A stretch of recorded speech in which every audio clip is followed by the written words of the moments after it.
Greetings and salutations, everyone, and welcome to the latest episode of NXT Talk, where we talk, well, NXT.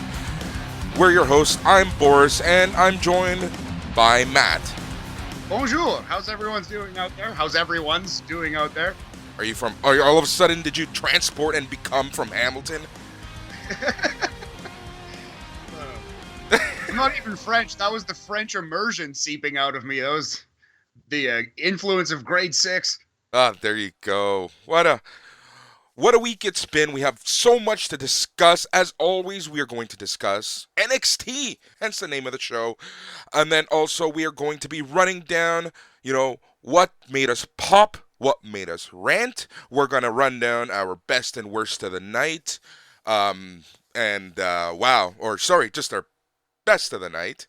I think we should also have our worst of the night, but that's for a future episode because last night would have been a lot to consider for worst. And then we're also going to discuss AEW Full Gear. We're going to go down match by match, give you a quick synopsis, give you our thoughts, and we are going to give you our quote-unquote rating.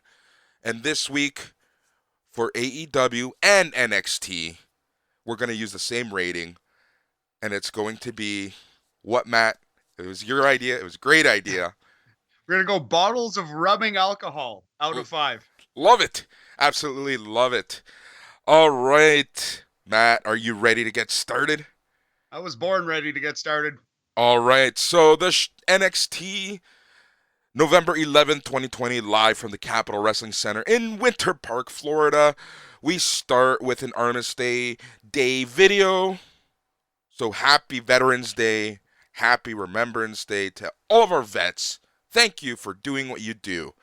The show starts off in the Capitol Wrestling Center after the video, decorated with patriotic banners, colors on the screen, and a loud USA chant. We cut to the ring as we waste no time getting started to the first match of the night, which was Johnny Gargano versus a mystery opponent. So Johnny Gargano starts off in the ring with his new favorite prop, well, I guess his old new favorite prop, his most now hated prop, and that is a wheel.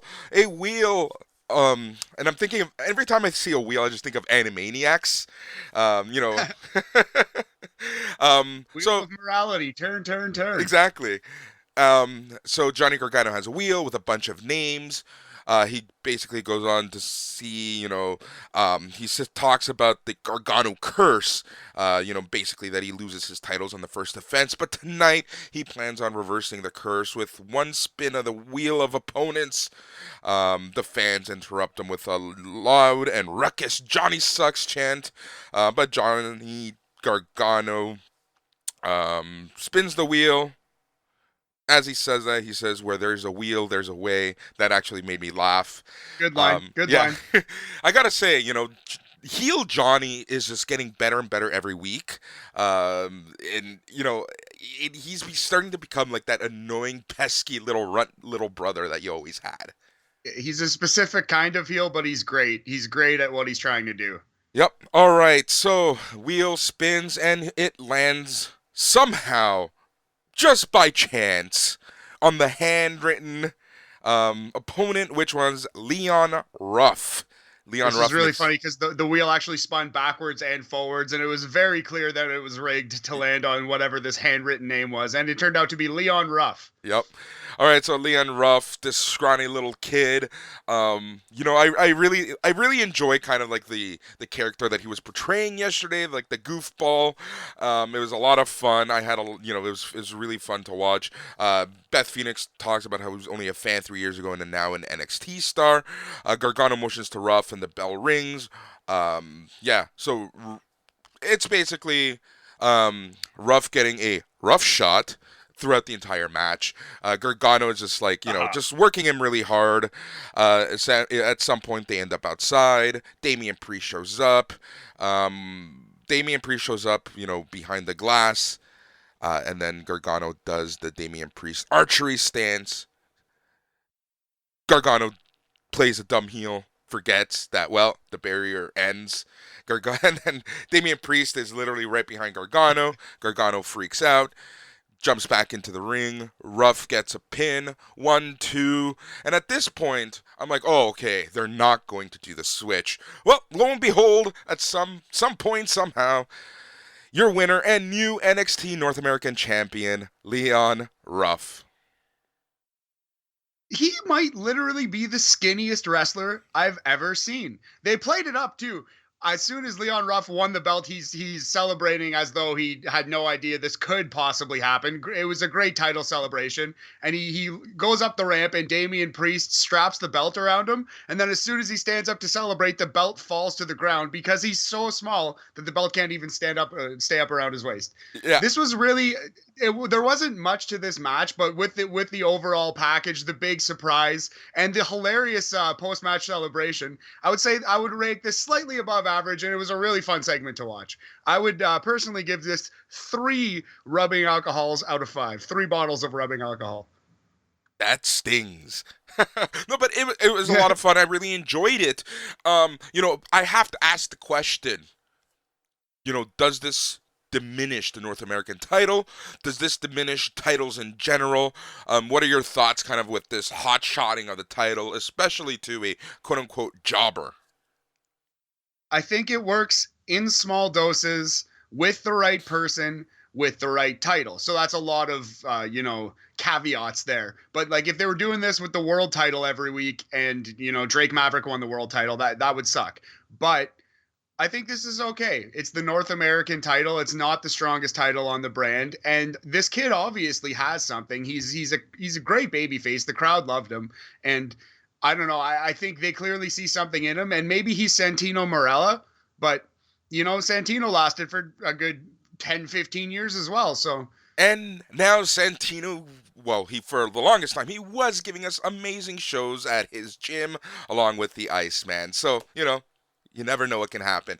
I agree with you overall, and this really also escalates and furthers the ongoing feud with Gargano and Priest, which I honestly thought was done, but clearly it's not, and we're going to see where this takes us.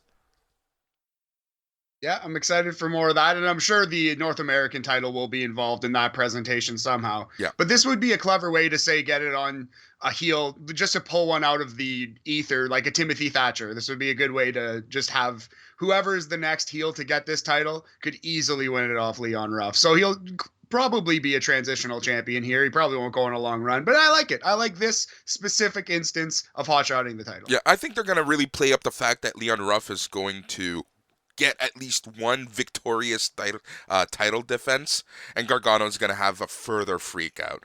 So basically, Gargano freaks out. He's telling the ref, no, no, no. They cut backstage. Mackenzie Mitchell is with Leon, asks him about his impressive upset. Priest walks over and warns Leon to leave as a pissed off Gargano was about to come through the nearby door. Leon listens to Priest and flees as the roster and officials backstage applaud him for the win. So I just really thoroughly enjoyed this. Gargano and Ruff then go back and forth with some words. William Regal shows up. Gargano is angry. Gargano then yells to Regal, "Do your job," and Regal says he will. Cut to the ring. We have our next match, which is the NXT Cruiserweight Championship with your champion Santos Escobar versus Jake Atlas. All right, so one of the comments I made yesterday while watching this match was this was the least cruiserweight match I've ever seen by two cruiserweights. That was a really good way to put it. I can't actually think of like a spectacular spot or like, a crazy move that they really did. I guess there was like I don't know. Atlas does some like athletic things always. He does like a cartwheel into it, like maybe it's a DDT. He's flying around the ring a little bit, but that's a really good point. Yeah, I hadn't thought of that watching this match. Yeah, I think I would like to see these guys in a match that they aren't strapped for time. It feels like every time they have a match, it goes 5 minutes and they don't really get a chance to do anything. Yeah, I agree. I agree with that. I also feel, and this is just my personal opinion, these guys don't have the chemistry that you need to throw your body midair, corkscrew, and pray to God that the guy, catches you. There was that one spot where Jake Atlas does a dive to the outside and almost face plants, but luckily Escobar kind of moves forward enough to not make it so obvious that it was a screw up, but they were able to land the move. So there was this chemistry issue. Maybe it was timing.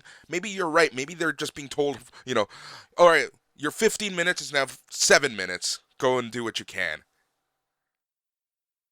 Yeah, I was going to say, I'd like to see them have another chance, but maybe I'm ready for them to just move on this one. Maybe it's just not going to happen, and that's fine. All right, so at the end we see Atlas hitting a rolling forward DVD and standing drop covering for a close 2. Atlas climbs up the turnbuckle and goes for a cartwheel DDT, but Escobar blocks it. Escobar hits his Fantasma driver and picks up the win. Your winner and still NXT Cruiserweight Champion, Santos Escobar.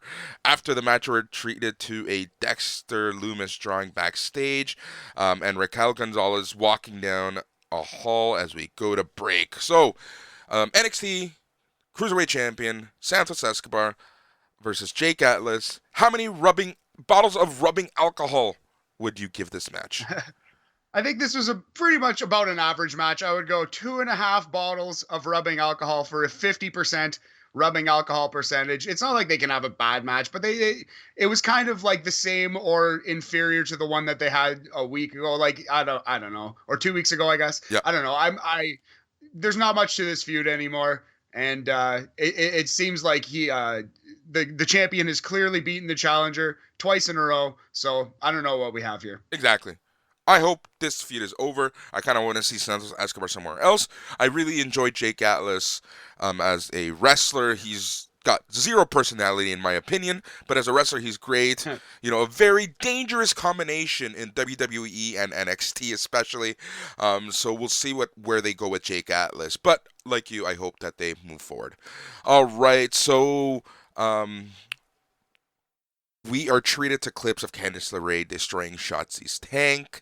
And it's match time, which was a match that I was looking forward to, mainly because of Raquel Gonzalez. After the awesome match that she had with Rhea Ripley at Halloween Havoc a couple weeks ago, I wanted to see where they were going to go with her. All right. I was a little pissed off that it was the classic bait and switch. Not only did this match not happen, but it was promoted last week. So people were maybe looking forward to it for a whole week, and it doesn't happen. Why doesn't it happen? Well, we're told that Zia Lee asked for this match last week, and because she's been out of sorts per Wade Barrett. Beth Phoenix comments that Raquel does not look happy. Raquel's waiting for Zia, but Boa makes his way to the ring. Zia's not here tonight. You can't have a match with Zia. I'm really sorry, he tells Raquel. As he tries to leave the ring, he gets his ass kicked by Raquel Gonzalez. Then he's laying around in the ring. That's one thing I did like about this weird segment is that Raquel actually laid out Boa, who is a man. So not that it was just cool that they're really pushing Raquel Gonzalez. She's laying out everyone. Yeah, the optics of a strong female taking out a guy will always be there in wrestling. And the optics of it is just like, hey, she's Absolutely. A badass, right? Absolutely. All right, so Boa is... the other thing that I really liked in this segment was when Raquel Gonzalez yelled, "Everybody better get my name out of their mouth." You hear me?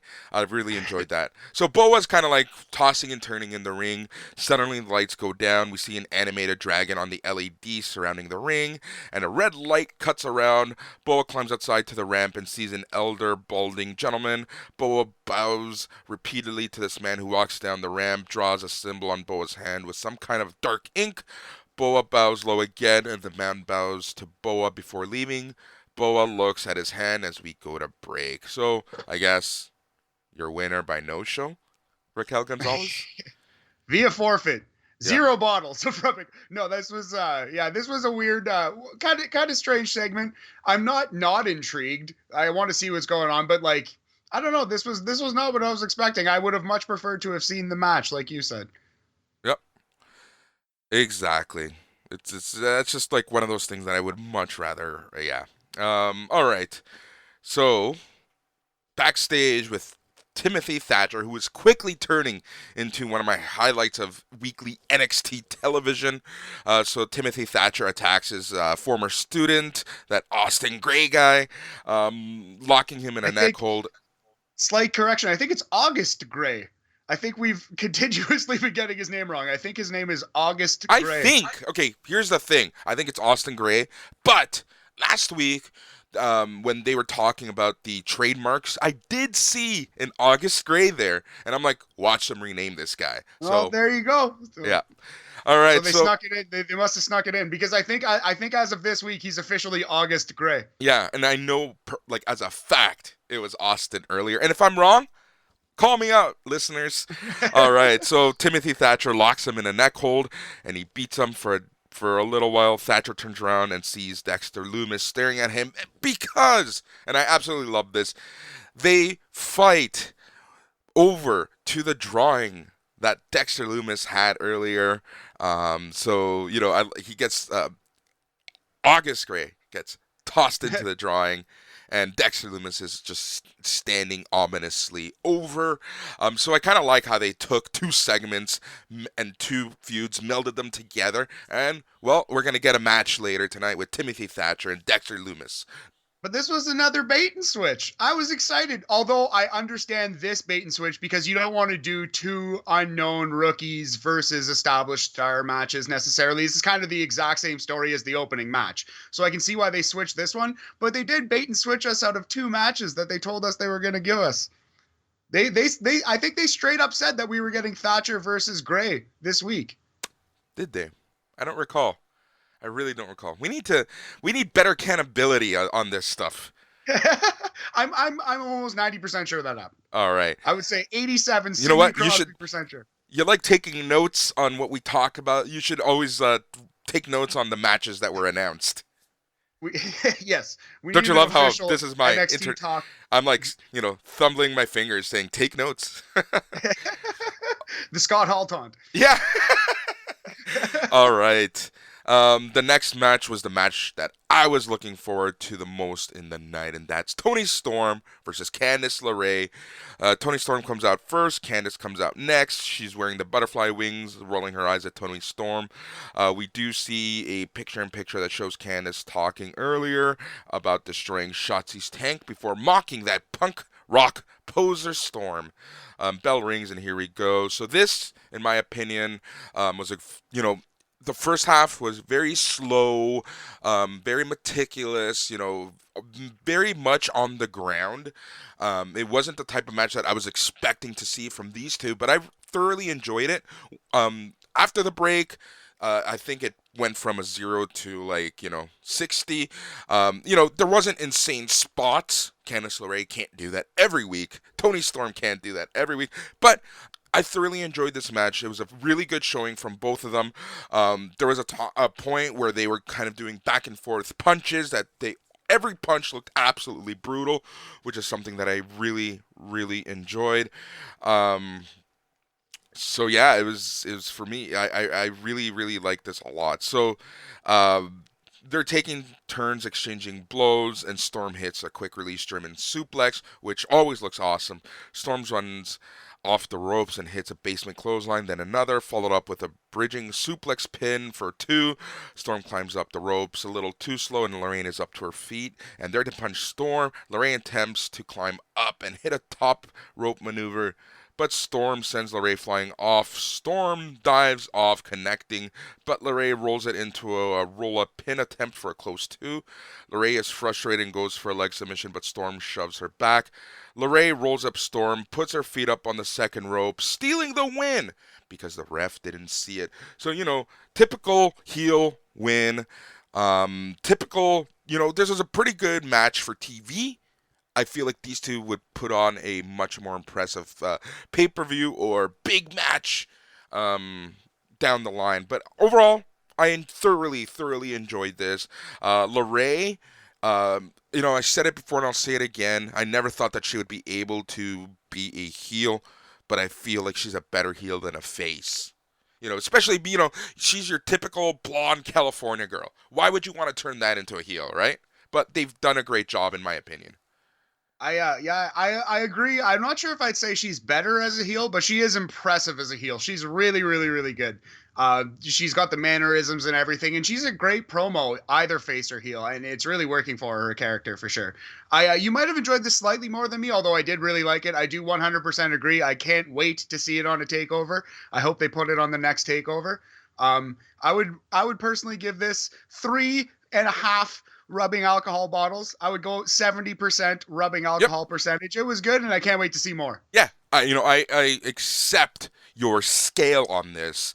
Yeah, like I'm not saying it was like blowout, amazing match of the Right. night, but it was probably the match of NXT. Oh, for sure. I would say that. I would say that's fair. All right, so Storm's pissed off. The ref didn't see this, so she begins. I love like the intensity.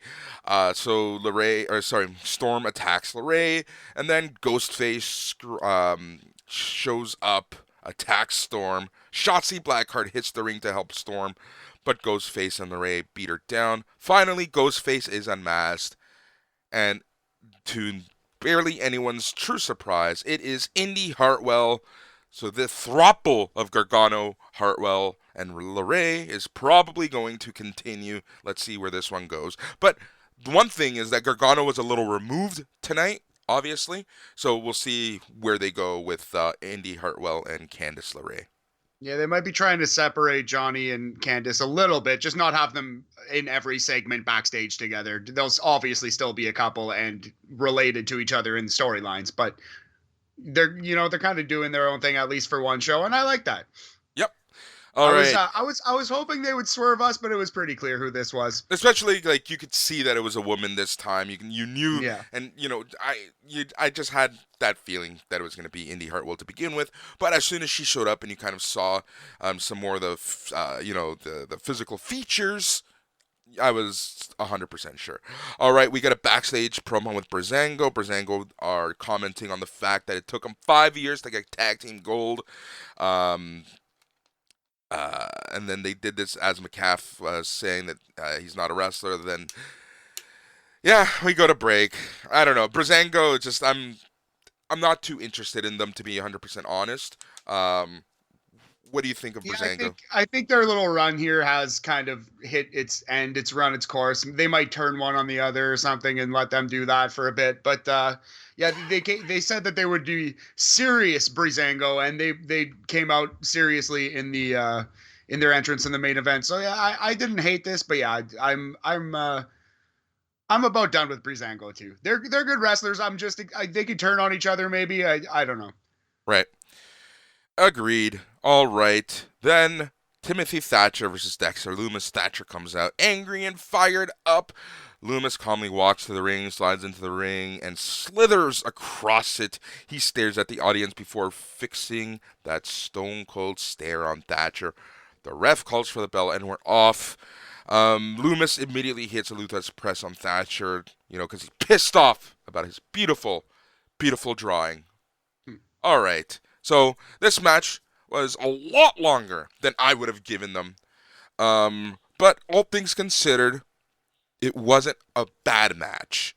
One thing I do have to say, this is a complete side note, is for some reason I thought Timothy Thatcher was from Europe. I don't know why. So when they announced him from Sacramento, I'm like, oh, he's from California. Just a quick side note. I think he was either doing a gimmick or just straight up even pretending backstage. I'm not quite sure what the story was, but I'm pretty sure he was billed as and doing a gimmick as a European for a long time. Yeah, maybe because of his alliance with Walter for the longest time in the Indies. True. Also, his just his style in general. Yeah, exactly. All right, so this match, like I mentioned, pretty long, goes through the commercial. What did you think of this? There was no major highlight for me in this match. No, I like the melding of their two characters. They both get it in terms of how to project their character in a match. So it wasn't great, but it was good. It was above average slightly. It was Yep. it was a good entertaining WWE match. It was. Yep. All right, so let's jump to the end. Loomis goes for Thatcher, but Cameron Grimes shows up on the apron. Thatcher sends Loomis into Grimes, then locks in an armbar and gets the win over Loomis. So your winner is Timothy Thatcher. Matt, how many bottles of rubbing alcohol would you give this match? Gonna give this 3 bottles of Rebby alcohol for for a 60% rubbing alcohol percentage. It was good. It was slightly above average. Yeah, yeah, yeah. I'm thinking about that. Yeah, you know what? I'll go with it. Yeah. It was what it was. You know, Dexter Loomis. I don't know. I'm just not the biggest fan of him. He might grow on me down the road, but right now it's just, you know, one thing I really hope they do is just move on from zombie talks, move on from Halloween Havoc. If they're gonna continue the Loomis Grimes feud, let it continue. But you know, we don't need any, you know, spiritual aura stuff with him. I 100% agree. I do think the feud should continue because it's a good way to elevate Cameron Grimes. Loomis has been pushed pretty strongly, so a big clean win would do him wonders, Cameron Grimes. So I think we're gonna see more, and I do agree. Like I want to see like unsolved mysteries, Dexter Loomis, not creepy summoning ghosts, Dexter Loomis. Yeah. Very different, Yeah. different kinds of scary. Yep, very, very much so. All right, so after the match, Grimes gets in the ring and immediately attacks Loomis. Loomis takes Grimes down, but Grimes takes control and sends Loomis down the mat. Grimes pulls a canvas sack over Loomis's head. Grimes beats Loomis at ringside and yells, "Look me in the eyes," even as he keeps the sack over Loomis's head. Loomis with a wild swing and with a steel chair, but he misses. Grimes takes Loomis down and sets up the chair, sits Loomis down on the chair before running and hitting the cave in on Loomis. So, one thing really bothered me about this, and that was the fact that Grimes puts the sack over Loomis's head. And why didn't Loomis just take it off? Oh my He had god, it ample was clear time. too. He was like pulling at it like to keep it on almost. Yeah, it was very obvious. I get why you don't tie a burlap sack around someone's head, but yeah, this was kind of just it kind of ruined it a little bit for that reason. It was a silly idea for Cameron Grimes, like a silly way for him to get one up on Dexter Loomis. But I don't know. I like the execution, but it was a better idea. Or no, sorry, I like the idea, but it was a better idea on paper than it was in execution. Yep. Rather, I did not like the execution of this. Yep. All right. Backstage, Johnny Gargano is with William Regal, so Gargano calmly talks to Regal, pointing out that he took Regal's advice to be calm. Gargano tries to plead to Regal to throw the match out. Regal tells Gargano that it was Gargano's idea in the first place. Gargano repeats that it's a joke and insists it be thrown out as he rigged the wheel. Regal says that regardless of it all, I don't know why. The match stands and Leon Ruff is the North American champion, and we go to break. So quick little again. I enjoy. You know what? I'm enjoying every segment that Johnny Gargano is in. Words that I never thought I would say. And words that I have been saying for years, but I also enjoy every segment that William Regal is in. So this was great. Yeah. This was great. And I want to see them interact on every show. All right.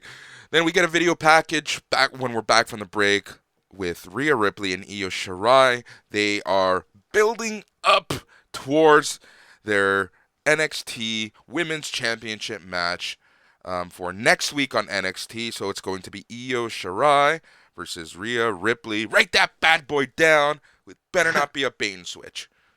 I loved this promo. I thought this was awesome. Rhea talked about having her dream of wrestling in front of 80,000 in WrestleMania kind of taken away due to COVID, and she wasn't ready for Charlotte, and she lost her NXT Women's title, which then bounced to Io Shirai because Io pinned Ripley, I believe, in the triple threat match at In Your House, was it? So yeah, this was a really good promo. You might be hearing me talk about this a little bit later. Loved it. Same here. All right, so I'm more shocked at the fact that they acknowledged the fact that something is happening in this world that led to Rhea Ripley losing her moment. I liked it a lot, specifically because WWE doesn't ever do that. Exactly, that's my point. So it was like, whoa, like They're acknowledging the world. It Yeah. makes sense in storyline. Of course, of course. Why wouldn't you? Yep. Yep. So COVID-19 is now canon in WWE lore. The biggest heel since Vacant. Yep. All right. Then we get the man, the myth, the legend, Pat McAfee. Pat makes his way to the ring with the kings of Oh, NXT, the sorry. greatest stable in all of NXT history, Matt. Before, I think we missed an Old Man Ciampa promo. Um, Old Man Tommaso Ciampa cut a promo I talking about Harley Race and Killer Kowalski. thought that was next, but go ahead, talk Oh, about it. my bad. I'm so sorry. No, no, I go didn't ahead. realize. No, no. Oh man, I didn't, my fault, man. I didn't realize that Pat McAfee came out before. I screwed that up. But yeah, Tommaso Ciampa cut a classic grumpy old man promo talking about the 2020 locker room culture. I really like this too. I preferred the Prime Target promo, but this was very, very good promo, and I'm liking Tommaso Ciampa's character of self-appointed grumpy locker room leader. Yep. Yep. My favorite was when, you know what? I screwed up. This was actually before the primetime pro video package. Well, there you go. All right. So, yeah, Tommaso Ciampa, he's old man at 35. Maybe my favorite part is maybe I'm a bit old school. Hell, I never thought I'd be the last one of a dying breed. But yeah, it was a great promo, really well done. And it's very similar to the promo that he cut a couple weeks ago, but I was paying so much more attention because it wasn't cut towards specifically someone that we don't like talking about on this show. Yes, very much so. All right, so you know what? Yeah, so that was a great promo. I love the old school, callbacks. I love the way that it was filmed, and Tommaso Ciampa just has a great voice to boot. Yeah, absolutely. All right, so Pat And a great makes mask now too. yes, the one that he clearly does not like. All right, so Pat McAfee makes his way to the ring with the Kings of NXT, the NXT Tag Team Champions, Oni Lorcan and Danny Burch, and Pete Dunne. We see stills of Killian Dane being attacked viciously by Pete Dunne last week before cutting back to the ring. Pat gets on the mic and tells us that we need to recognize that Pete Dunne has been absolutely destroying people lately. He says Pete Dunne killed Killian Dane. Pat says that while flying on his private plane to this hellhole Orlando, he found out that his business is worth $150 million and calls the Kings of NXT the greatest tag team on the planet. Take that, Young Bucks. He tells us that he's going to go on guest commentary to sit next to that loser Vic Joseph and Bad News Barrett. He climbs out of the ring, heads to the commentary booth as we head to commercials. All right. Come back from Great commercials. promo. Oh, Great yeah. promo as per usual from Pat Mac. You know, I would have said this could be a promo of the night, but we can't give it to him every week. Nah, that's a good point. Well, you can if he's doing it. Although I did think there was better things on the show, but he was right up there, man. Yet again, he was right up there. Yep. All right. So backstage, we see Cameron Grimes. The off-camera interview asks Grimes if he's worried about repercussions of his actions, because if you recall, he attacked Dexter Lumis not too long ago. Grimes laughs and says he's not afraid of zombie referees or Loomis and brags about hitting the cave-in on him. And he walks off laughing. You know, very much like Timothy Thatcher, Cameron Grimes is really turning into one of my highlights of weekly NXT TV. I agree. Since Halloween Havoc, I think this guy's turned a corner, and he's really becoming very entertaining. I think he really understands and likes his character, you know? Yeah. He likes his character is a good way to put it. You can see he's having fun out there. Yeah. All right. So next week, Finn Balor will be back. Excited. Yep. Watch next him drop. Week is souping up to be a big show next week with the huge women's titles match and the appearance of the Prince. Yep. All right. So NXT Tag Team Championship main event. The Kings of NXT, Danny Burch and Oni Lorcan, versus Breezango. All right, I give Breezango a lot of hell. They're not for me anymore. They never really were me to begin with. They were a comedy act when they were on SmackDown. But I gotta give them credit. This is probably one of their better matches that I've seen on NXT with them. They just hit with a lot of intensity, and they were doing some very scary things outside of the ring. At some point, it was Tyler Breeze who jumps out, and I think Pete Dunne was a little like off cue, and Yeah. Breeze lands a little awkwardly, but again, they're such professionals. They're able to make it seem seamless. But there was a couple, iffy spots and flips where these guys just land so hard. But I Oh, got to give it up to Breezango. They had a great match overall. What did you think of this match? really, really enjoyed it. I agree with that. I liked that they were serious. Breezango. They knew that this was not their last chance in storyline, but they're moving down the ranks if they lose this match. So they were coming in pissed off. They were coming in serious. It was all business, Breezango. But yeah, no, I really like this. I thought it was entertaining. There was some interference. Drake Maverick came in, if you want to talk about that, but Yep. I thought it added to the match and did not detract from it. All right, so as Matt mentioned, Drake Maverick hits the ring using the same distraction to the ref to hit a step-up face kick to Lorcan.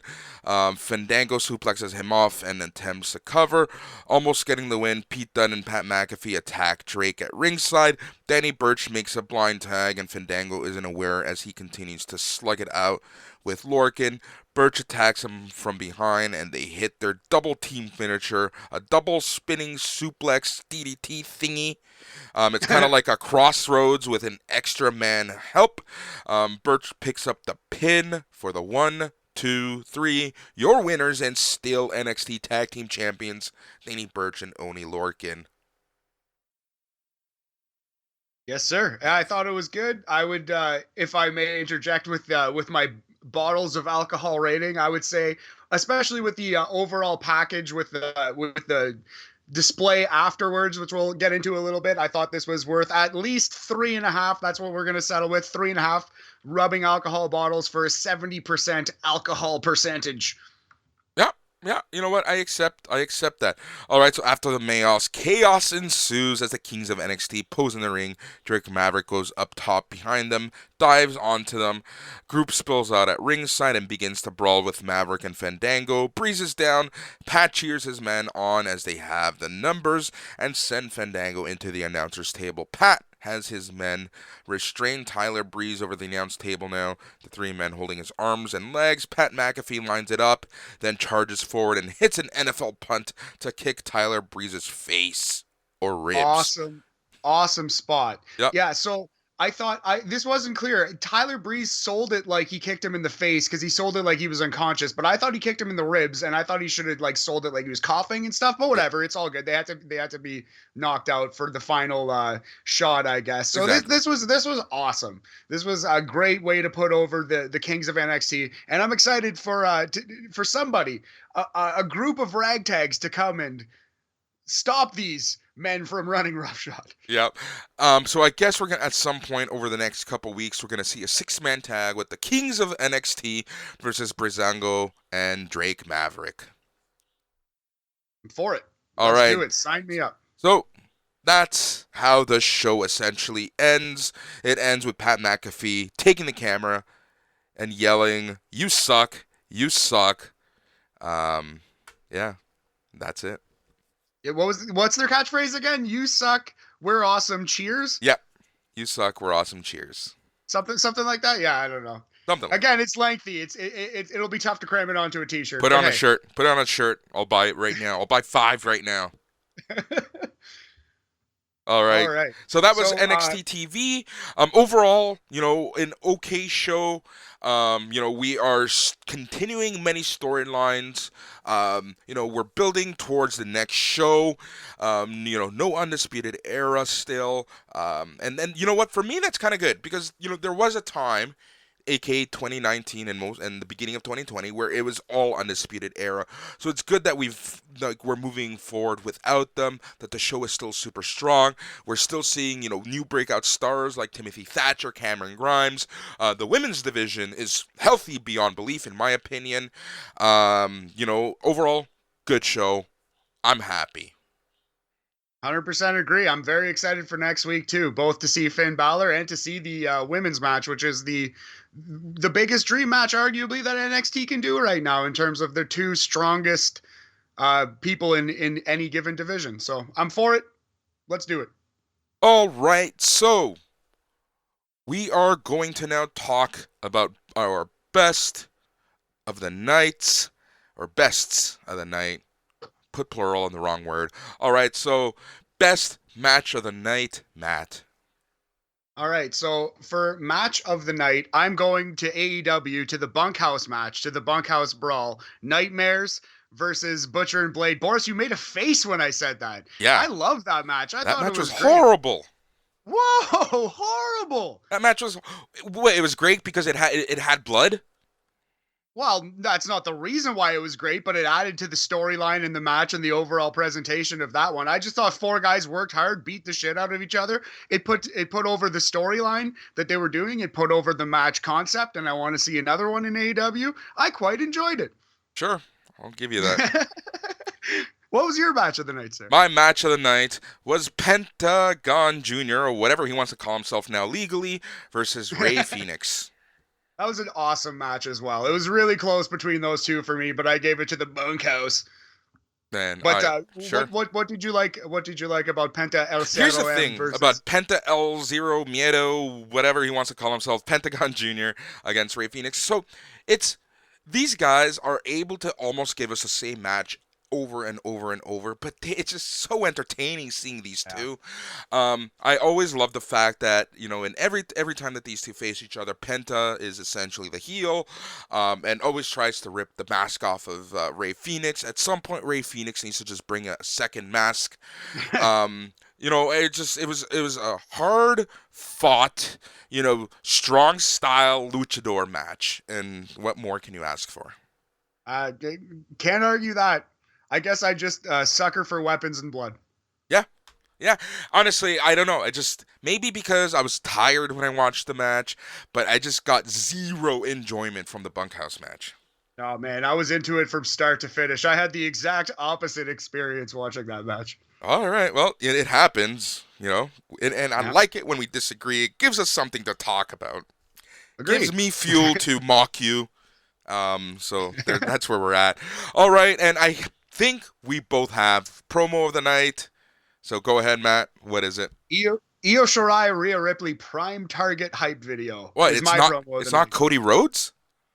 Oh my god. I actually think the weird Cody Rhodes segment may have been the worst promo I've ever seen on AEW TV. I cannot imagine a worse way to introduce Cody Rhodes versus Shaq. How could you possibly think of a worse way to do that? Even if Shaq wasn't going to be there or send in a video, there's still a better way to get me into that match. Anyway, I'm giving the promo of the night to Io Shirai versus Rhea Ripley's prime target hype video. I am prime targeted hyped for that match. Yep. Oh, you stole the words right out of my mouth. Damn it. No, but it's true. It was so good. I was already looking forward to this match. Now I'm like really looking forward to this match. I'm super excited. What more can you say? This is a video package that you just want to put on your weekly TV to not only expose new fans to these stars, but to get your current fans really hyped for a match. Honorable mention to Tommaso Ciampa here. He had a really good promo. He's cranking them out. I'm really liking Tommaso's new. I don't know if you can say new character, but maybe you can say his new character, his evolved character. Exactly. That's exactly what it is. And this that I think you touched on something that I wanted to talk about, and that's the evolution of wrestling characters. It's something that the main roster of WWE just doesn't do well. Their characters are very one-dimensional from beginning to end until their inevitable release. But in NXT, we're really seeing, an evolution of a lot of characters. Johnny Gargano, Candice LeRae, even someone like a Timothy Thatcher. We're kind of seeing them expand and do more. But I think that Tommaso Ciampa's character has done this awesome, subtle evolution to, from angry heel who wants to kick ass to angry heel who wants to kick ass and talks to angry heel who wants to kick ass and thinks that the young kids don't earn their respect. Yeah, I love it. It's a transition that makes perfect sense. You can see the character, the human being behind the character, feeling those feelings. Why a person would, even if you don't agree. So I love this character. I love the presentation, and yeah, I guess I'm hoping that it's Ciampa versus Finn coming up. Yep, yep. With Killian Cross coming in to beat Ciampa down, and we're gonna get a triple threat at some point with those three. That's my theory. That makes sense. All right, so do you have our results from AEW Full Gear? Do you have our picks as we run down through the matches? Actually, I was gonna go through them as we kind of went through the matches, sort of thing. You All know? right, yeah, Yeah. that's yeah, But yeah, I've got them. I've got them written out, and I'm ready to go on awesome. this. All right, and then you're gonna have them. You're gonna count them up and declare me the winner later. But you have to say it. You have to say it, Boris. You're the winner. All right, so AEW's Full Gear was this past Saturday because it was a major wrestling show. I wanted to talk about it.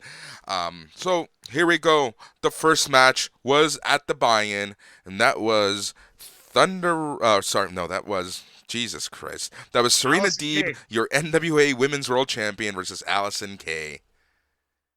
So this was a good match. I really like Serena Deeb's style of like yoga submission master. She has entertaining matches. There wasn't a ton to this, but it was good. I gave it 3 bottles of rubbing alcohol out of 5 personally.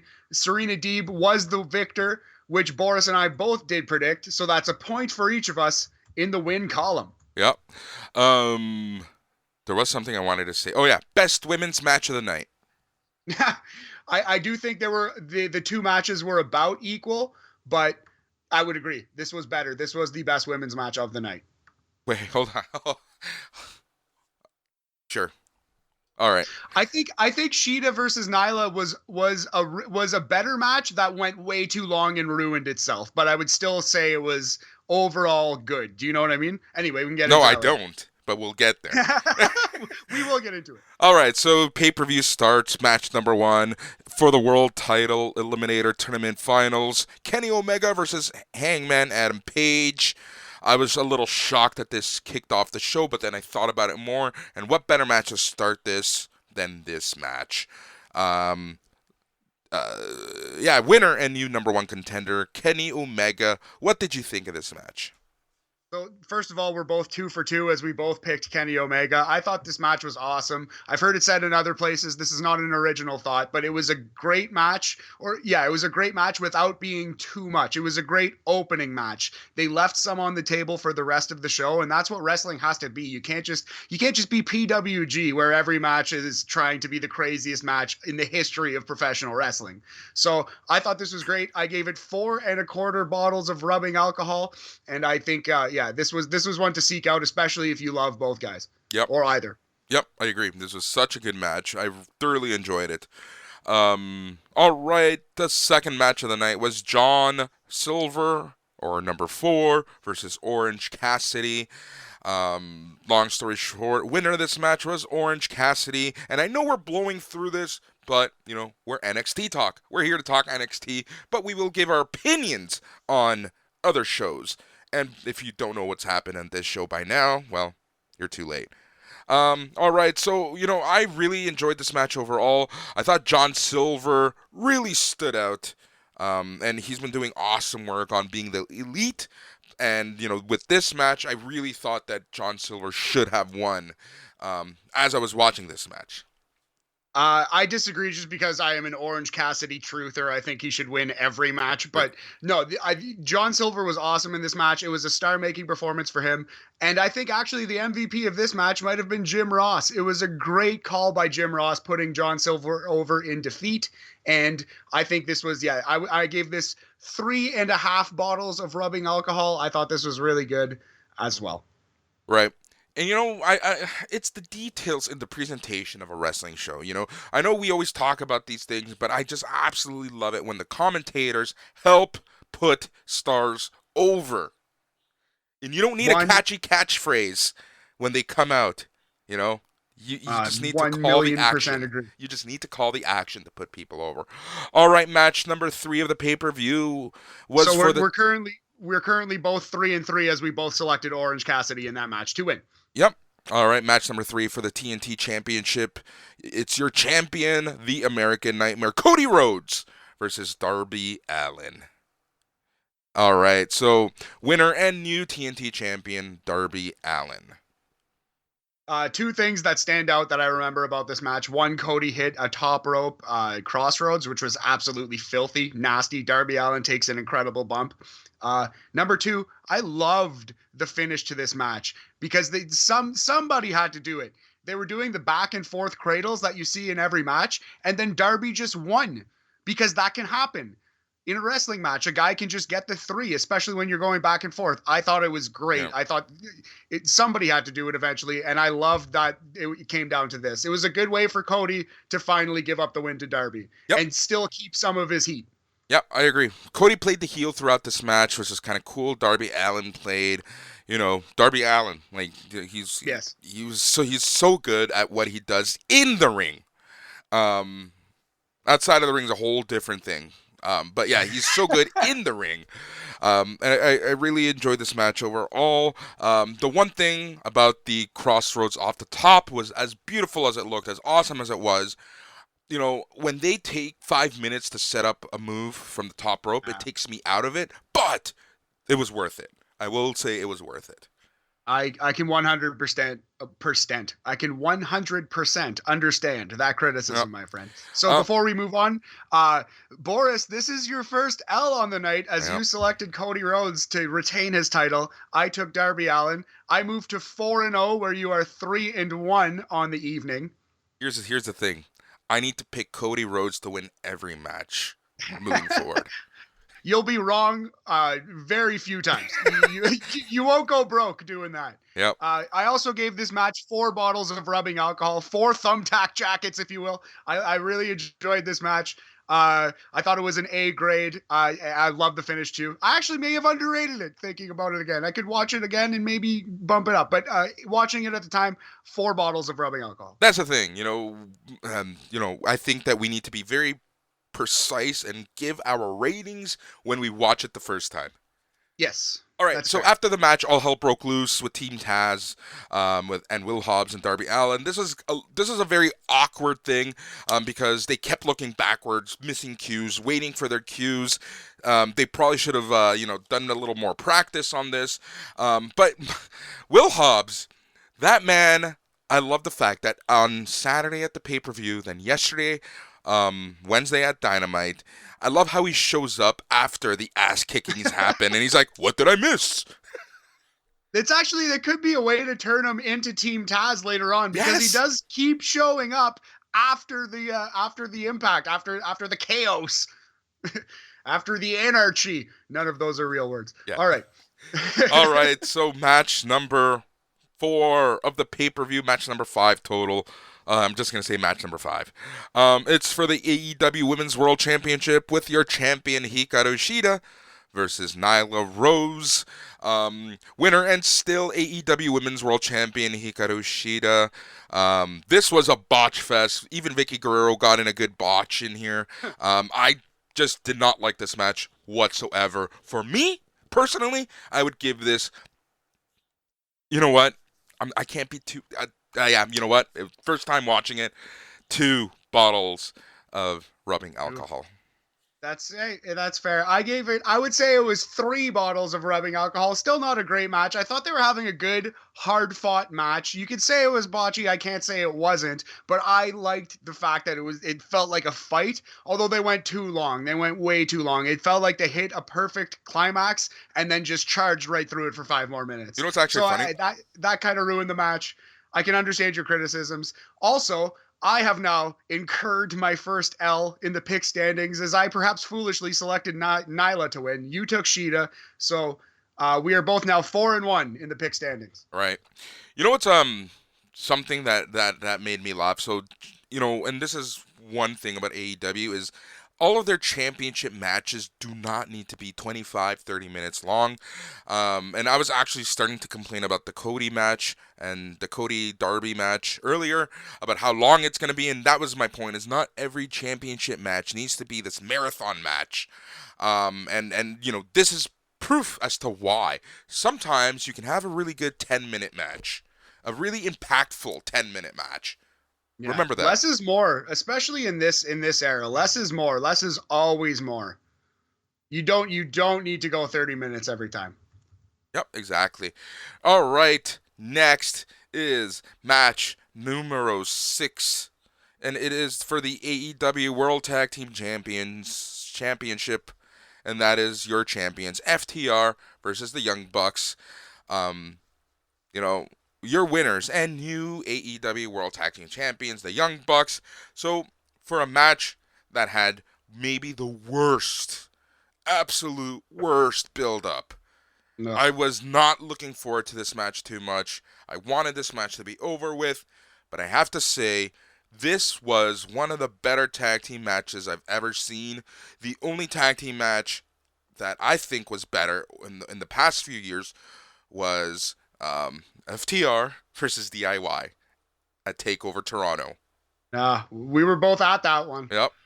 Yeah. Yep. I actually was more excited for this match, and perhaps that's why I liked it a little bit less than that, but I still think it was absolutely incredible. This was a great match. Absolutely loved the fact that they were both, well, not they were both, but overall the guys were going through their list of tag team finishers and actually going and doing them.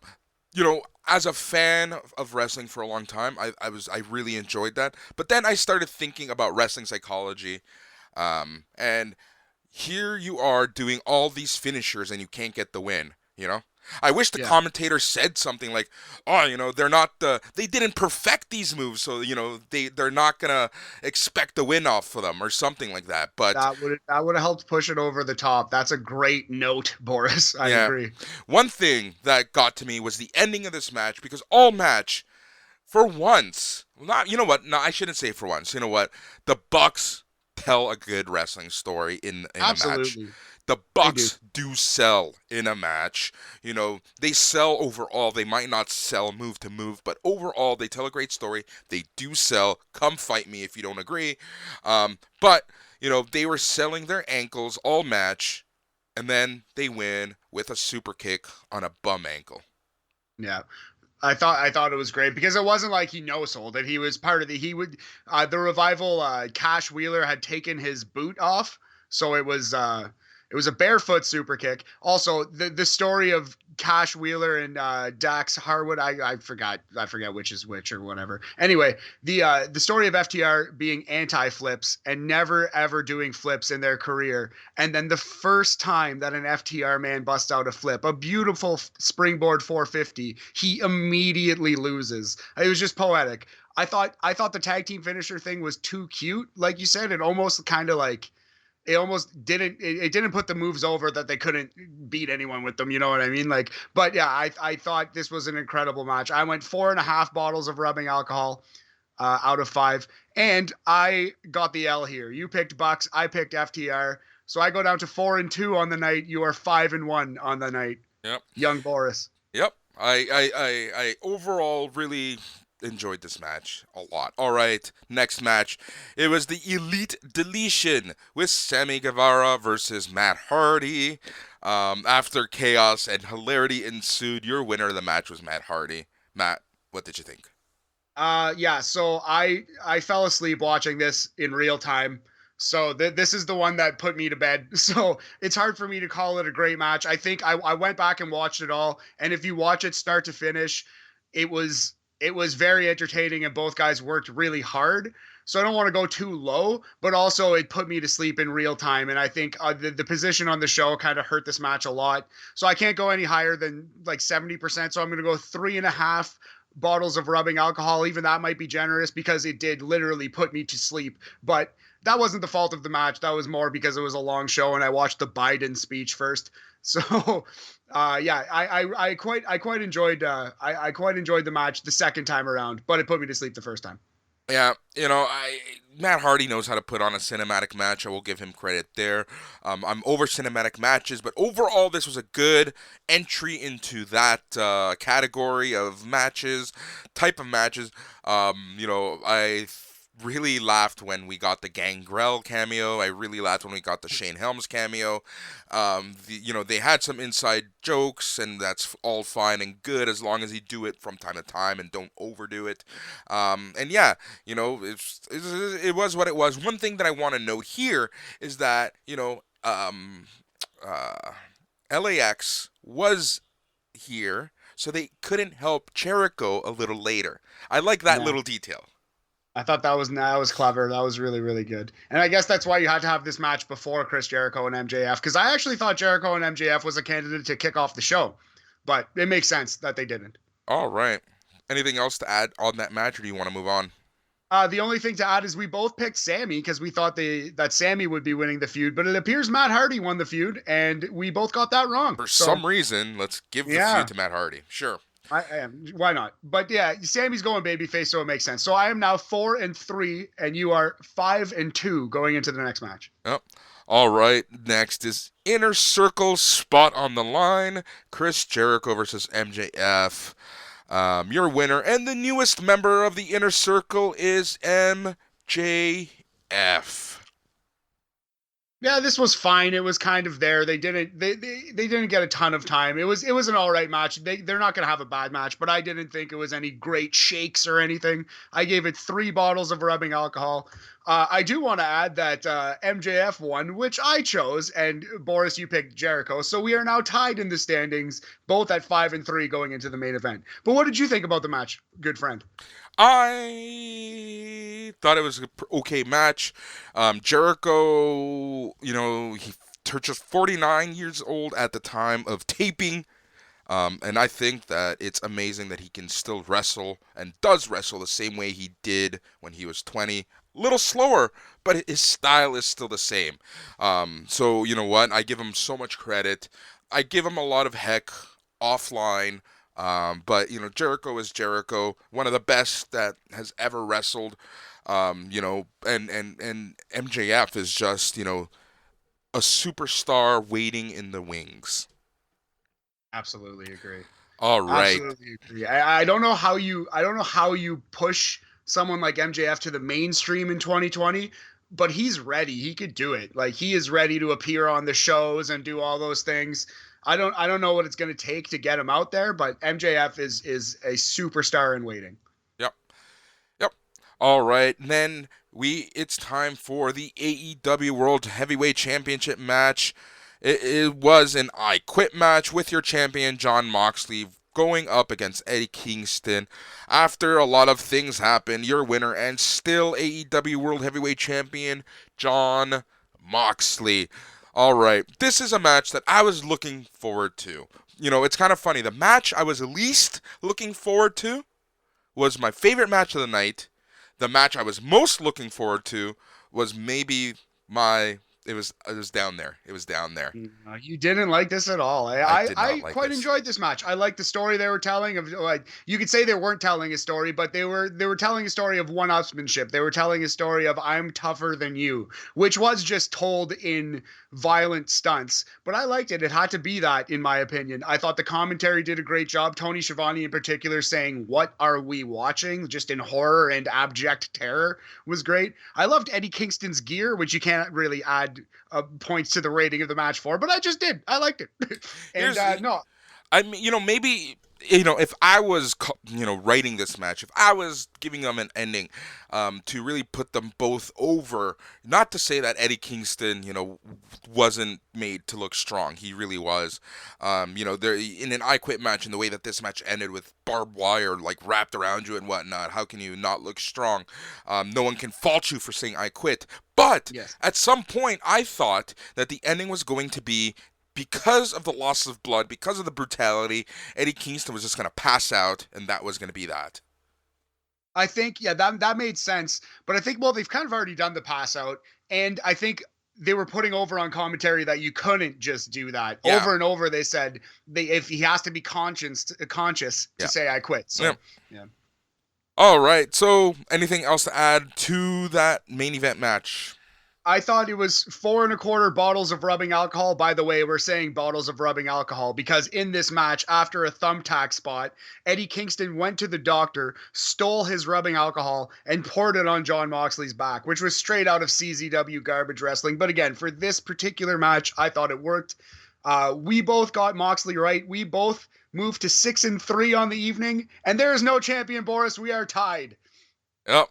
Well, there you go. Look at that. It was overall. What did you think of the show? I thought it was a really strong show. I've heard it said that it was the best AEW pay-per-view, which I think is pretty crazy. Although I'd have to go back and see what happened in each one. But I didn't leave with the impression that it was the best one I'd seen. I fell asleep during it, Yeah. But I thought it was really good. I thought each individual match was above average, and you can't complain about anything on that show. And maybe you can complain about the AEW women's title match. Oh, Other than that, it was pretty flawless. And I continue to complain about it, my friend. Here's the thing about that match. The fact that the NWA title match, number one, was in a more prominent position. Number two was overall a better match. Just makes your division look bad. Although I do think they took steps today because Tay Conti is a real one. She is going to be a player in the AEW women's division. So I think that she got a big win on Dynamite today, but I 100% agree. They still need work. Yep. Although isn't the NWA women's division in AEW anyway? Isn't it all the same? They flip back and forth. Depends on what mood Tony Khan is in. Tony Khan right now seems to be in anyone but WWE kind of mood.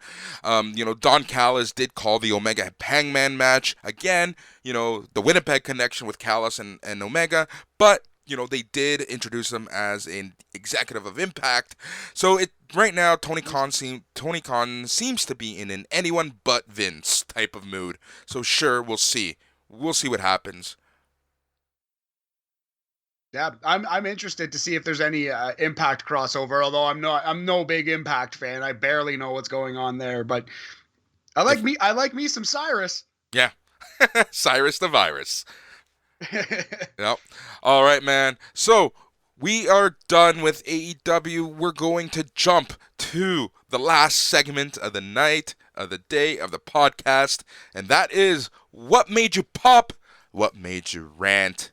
All right, we're going to start with what made you rant this week. All right, Matt, what made you rant?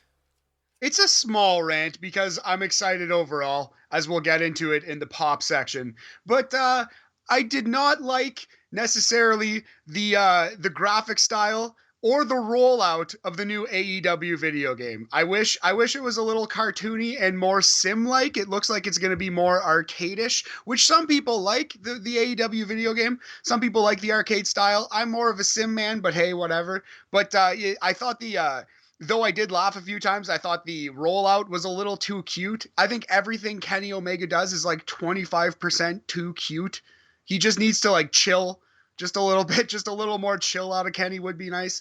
But yeah, these are minor complaints because overall I am very excited for the AEW game. But yeah, I'm not excited for how it looks, and the way they rolled it out, I feel like could have been better in terms of drawing in mainstream fans.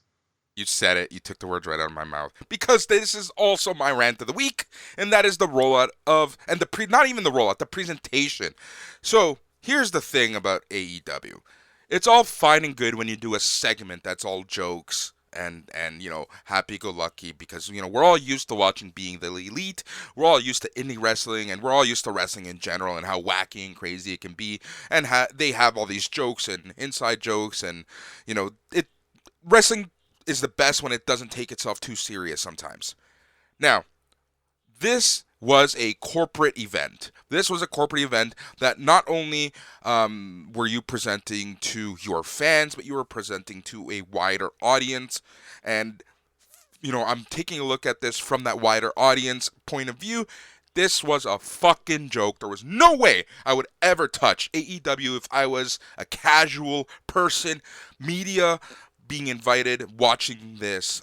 It was a joke, and I really hope that, you don't have to take yourself corporate serious the way WWE does, because they're a public company, but at the same time, there are times to joke, there are times to be serious. That makes a lot of sense. Yeah, I 100% agree with that, I guess. There were laughs, but did there need to be laughs? Did the whole thing need to be a comedy segment? Exactly. Like, I don't know. That's my whole point, and for a company that touts itself as being a pure sports company, they do like their lulls a lot. They do love some lols. Love them some lols for sure. So so we shared the same rant.